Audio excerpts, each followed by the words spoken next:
This little drill can serve your dog well throughout his entire working career. A pure casting-only drill, walking baseball is ultimately flexible, and you don't need a helper to do it. When I call it a casting-only drill, I mean that you won't be sending your dog on a line at any time, nor will you run any marks in this drill. What you will need is a good grasp of walking baseball's fundamentals. Well, what I mean by that is not a set pattern or course to walk each time, or a set formula for cast combinations or anything like that. This is one of the most flexible drills there is, and my fondest hope is that you'll practice it often and become better and better acquainted with it so you can take advantage of all that flexibility. No, the fundamentals I'm speaking of are the basic mechanics used to run it. They're what I call drill dynamics, and they determine how useful this drill ends up being for both you and your dog. In order to illustrate all of this, we're going to show you 3 dogs at 3 different levels. I'll literally walk you through this session with each dog. Each time that I go somewhere, I'll tell you why I'm going there. Everything that I do, I'll describe why I'm doing it, I'll describe how I'm doing it, and what effect that it has on a dog. I'll also be reminding you that I'm doing things as I am because of the level of the dog at each level of training. That's the flexibility part. Welcome to Walking Baseball.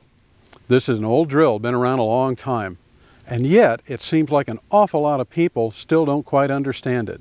Many people think they're running it, and when we talk about it for a while, we find out they're really not running it right.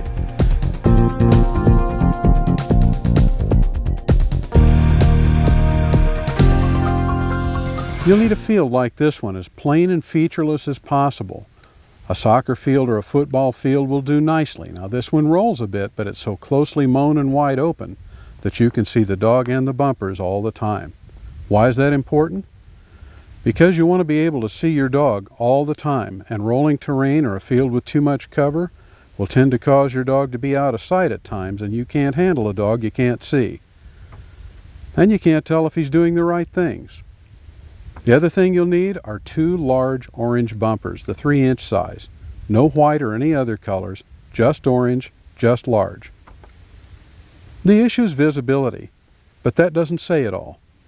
You'll be able to see large orange bumpers for a very long way, and that really helps when you start to stretch out your cast to be carried for long distances. But dogs don't tend to see orange as well as white, black, or more stark color shades, and that's good. Sure, many people will assume that it helps the dog to succeed if you use white bumpers at first. The dog will be able to see the bumpers he's cast toward. That'll help him get to a bumper, but it might be the wrong one. It's really more likely to cause him to make a mistake by casting to the secondary bumper instead of the one he was cast toward. Because most dogs don't tend to see orange very well, the suction factor is slightly reduced. Only the dog's memory of the secondary bumper will provide the suction, and believe me, that'll be plenty.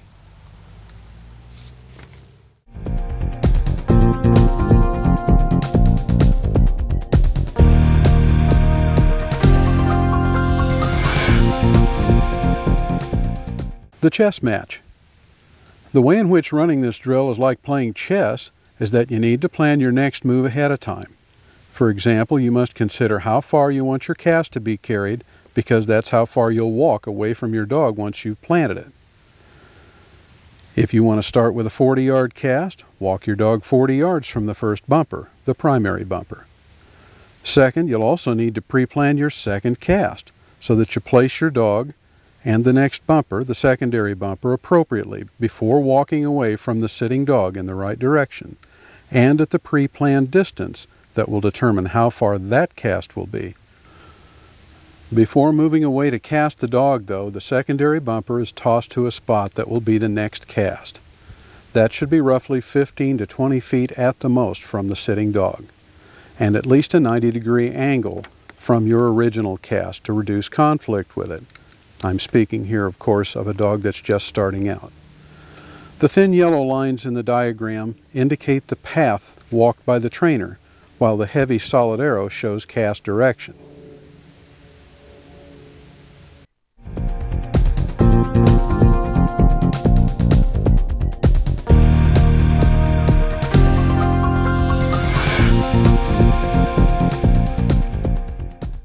Bitsy. Atta girl. Sit. She's an old girl, and there are no retriever skills that she does not have. So what we're going to do here is keep those maintained and keep her operating at a high level. And of course, one of the high level skills a dog needs is the ability to cast out a suction. So we're going to start the drill just like you'll start the drill. And you'll see me walk the dog out in the field a little ways, just so we've got room to work. I'm going to sit him, toss the primary bumper, and then he and I will take a walk about 30 to 40 yards because that's as far as I want him to carry the cast to that bumper. That's the furthest you ever need to toss that bumper. I see people all the time come out and start this drill and wing that thing 25, 30 yards, and that's beyond the point. Just toss it right over there. He now knows clearly where that is. We're going to walk away from it as far as I want him to cast to it. Now that bumper's over there about 30 yards or so. That's going to be our first cast. I'm going to situate him so that that's a right over. This is the secondary bumper. Now I don't want to pitch that, for example, sit. I don't want to pitch that between the dog and that bumper. That's too much suction. So I'm going to pitch it back behind him, about the same distance from him that it was over there. Fairly close, actually. That'll provide enough suction. He's a basically trained dog.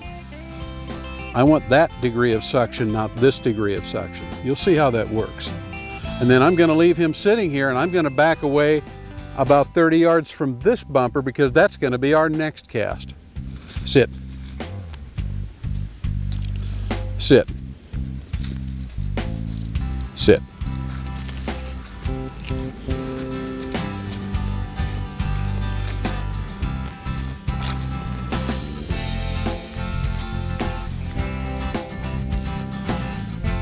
Now I've got myself spaced from that bumper as far as I want that second cast to be. I'm going to give him the first cast. I expect him to be drawn to that last one I tossed. This will strengthen his conviction about carrying the cast as given.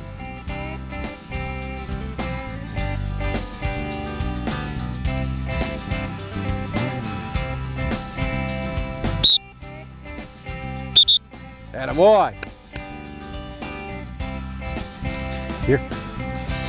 Sit. Drop. Sit. That's a really good. This is our transitional dog, mid-transitional. His name is Wimpy, and I'm going to be doing things the same way. But I'm going to make the cast a little longer. I'm going to provide a little more suction between the primary and secondary bumpers by closing up the proximity a little bit. You'll see how that works. And again, I'll tell you what I'm doing as I'm doing it, why I'm doing it, what effects it tends to have on the dog, and you'll get to see all of that play out. Heel.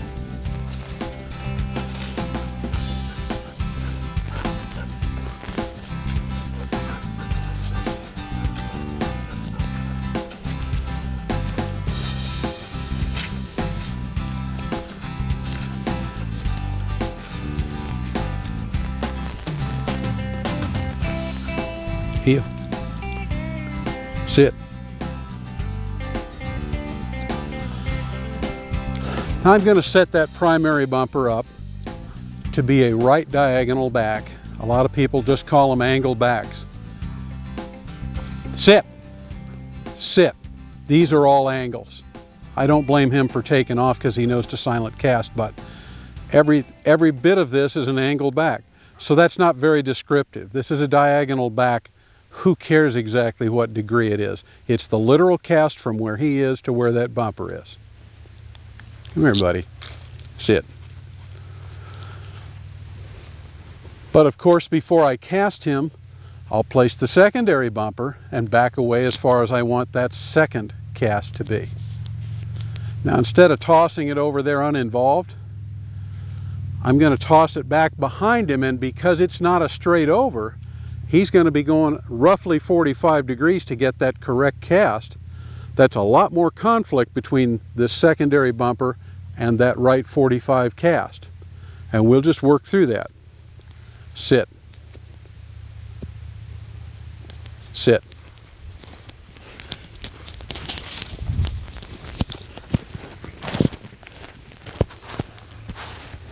Now you notice because of these dynamics, I'm a lot further from the dog now because he's a more advanced dog and I want that cast to be longer also. So now I'm further from him where my control is diminished because distance erodes control. Boy, is he going to want to cast back, and we'll just work with that.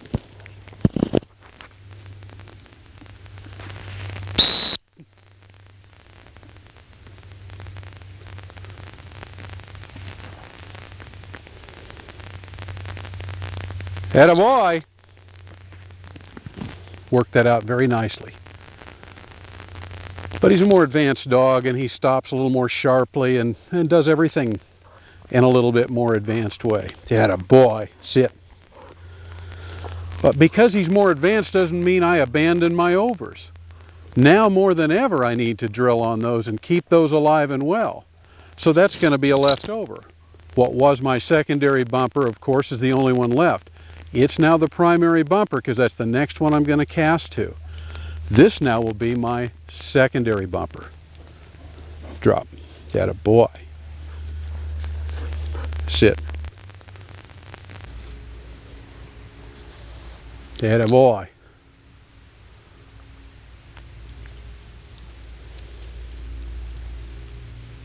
Attaboy. Very nice.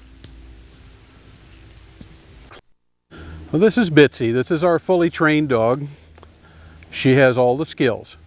But even when they have all the skills, they don't just stay highly tuned. You have to maintain them. And this is a great drill for that. So I'm going to use the exact same dynamics to operate the drill that I did with the first two dogs. However, the way I do things, the amount of suction, the degrees of cast, all that stuff, you'll see how that plays out.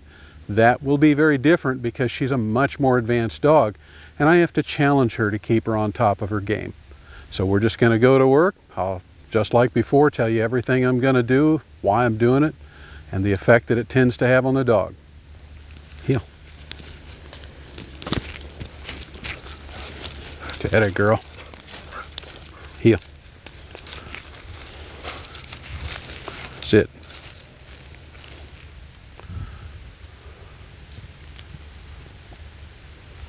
Heel.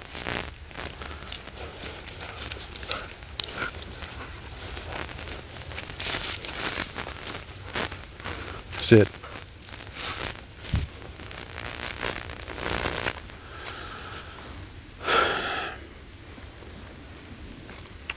Now, where she's sitting right now is roughly 65, 70 yards from that bumper.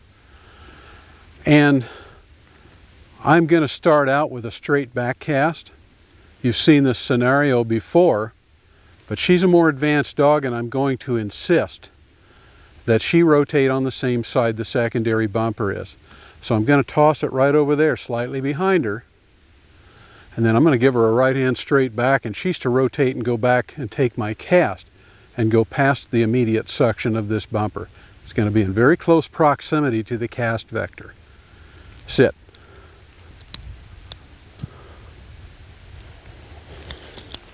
Sit.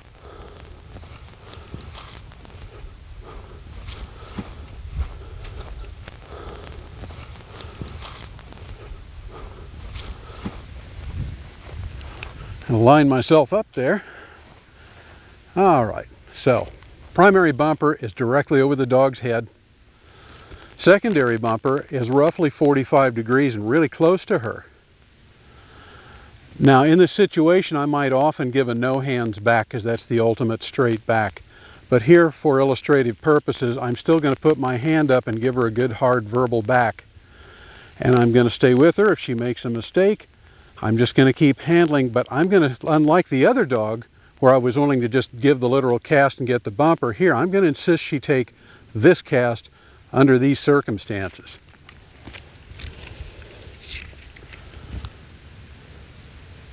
Back.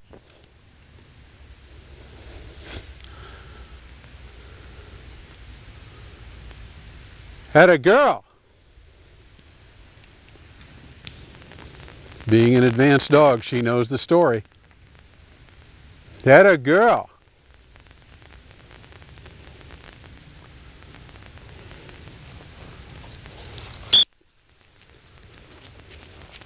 Drop.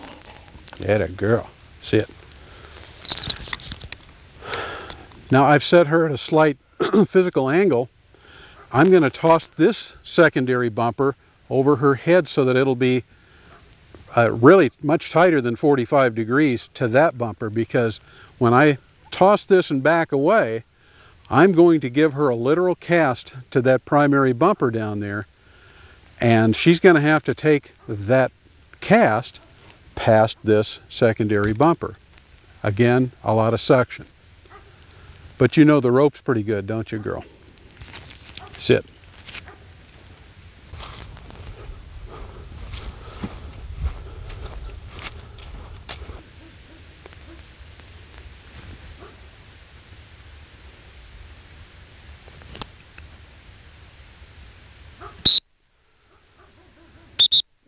Atta girl.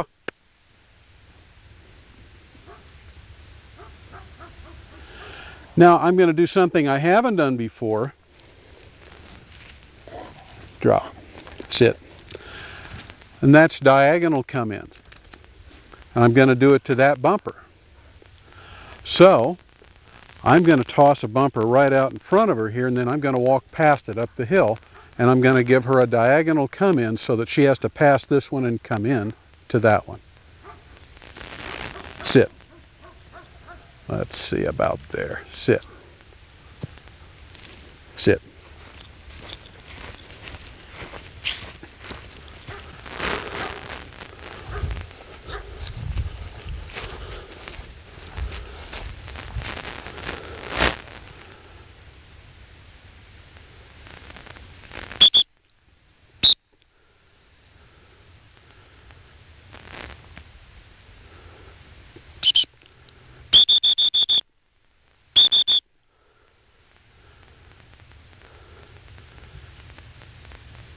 Atta girl.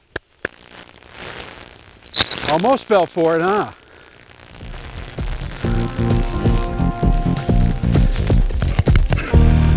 You're a pretty nice kid.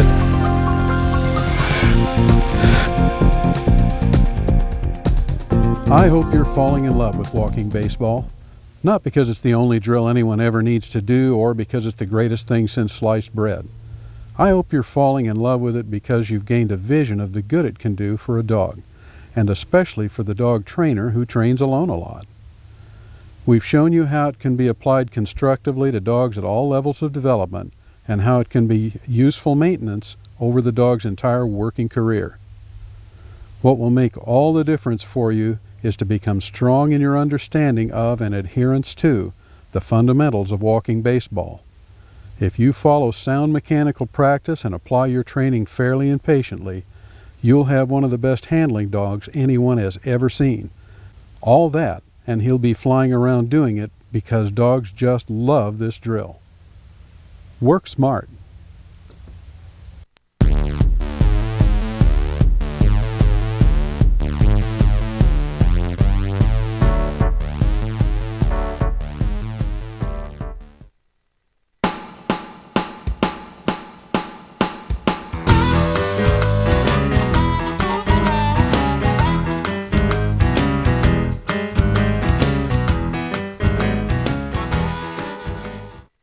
That's my back cast.